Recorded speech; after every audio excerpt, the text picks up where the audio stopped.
La porofòbia és l'odi a la gent que no té recursos, a la gent que viu al carrer, concretament.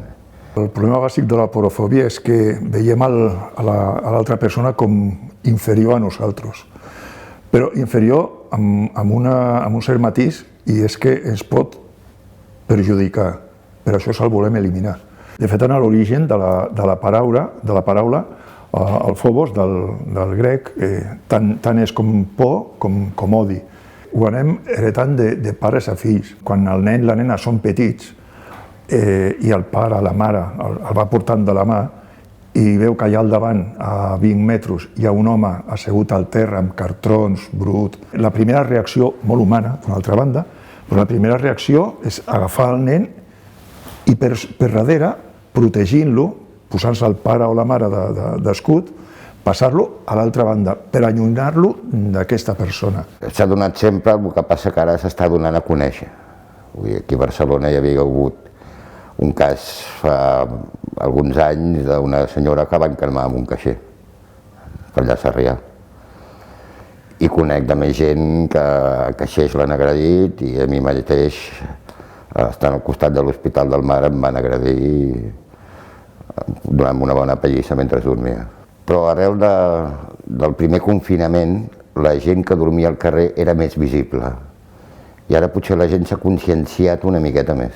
Si els donem l'oportunitat de canviar-se de roba, dutxar-se, arreglar-se, cuidar-se i estimar-se una mica, tindrem una persona normal i corrent, que ningú la diferenciaria de qualsevol altra, amb la qual cosa no la podem ni menysprear ni menystenir.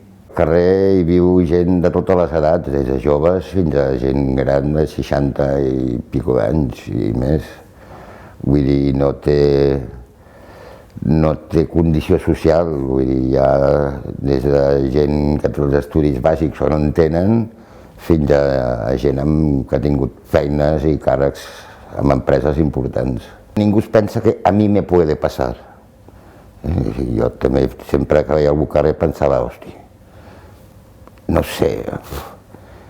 I clar, arriba un moment de la vida que per una situació o altra se't van tancant les portes, no tens recursos, no pots pagar el lloguer, et fan fora, llavors passes a una habitació, però també se't van acabant, els amics arriba un moment que no et poden ajudar més i de cop i volta un dia estàs dormint al carrer. I és molt dur. Hi ha gent que malauradament s'ha acostumat a viure al carrer i ha fet de viure al carrer la seva forma de vida. Durant la primera etapa del confinament, la policia multava la gent que dormia al carrer. Vull dir, és incomprensible. Hi ha l'estereotip de que tots els que viuen al carrer és el típic que va amb la botella de JB a la butxaca i que és un viva la Virgen i no tots són així. És difícil trobar algú que et reconforti una miqueta amb aquesta situació. M'he recordat ara d'un bar que hi ha aquí a prop. Quan jo estava vivint al carrer, tenia que entrar al bany. El primer que em va dir l'home que el servei era per als clients. I dic, doncs posi'm un tallat. I me'l va cobrar per avançat, perquè no es fiava. Li feia pinta de que estava vivint al carrer, vaig entrar al servei i quan vaig sortir, en comptes de trobar-me la tassa o el gotet amb el tallat, me l'havia posat en un got de cartró, perquè me'l prengués al carrer. Això és violència, és aporofòbia, perquè és una agressió moral, psicològica, no física, però és la més perillosa de totes. Jo sempre ho he dit, les agressions físiques, al cap d'una setmana, dos, un mes, s'han curat i s'han passat. Les vexacions, els menyspreus, els insults, tot això no es passa en tota la vida. Ja no tan sols de les persones, inclús de les administracions públiques. S'hauria de facilitar habitatge.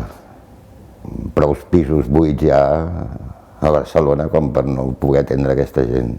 Vas a demanar ajuda i tens que aguantar que la persona que suposadament t'ha d'ajudar t'està recriminant i culpabilitzant de la teva situació. Això està canviant, a poc, però bueno, està canviant.